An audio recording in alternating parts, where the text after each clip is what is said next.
How to import database via phpMyAdmin and cPanel. Log into your cPanel account, you will be on this page.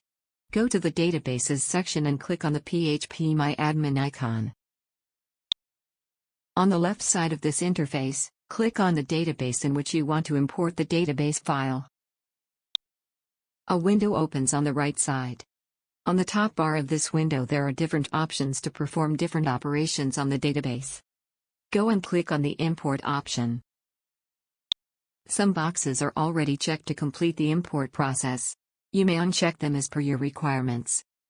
SQL format is already selected. Either you can drag and drop the file or you can browse your computer. Let's click on the Browse button.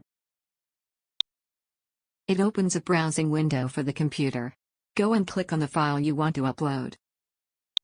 Click on the Open button. Here shows the name of the selected file. There is also a limit of 500 MB which is enough for this SQL database.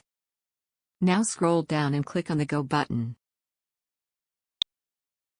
That's it, we have successfully imported the selected SQL file into the database. Thank you for watching.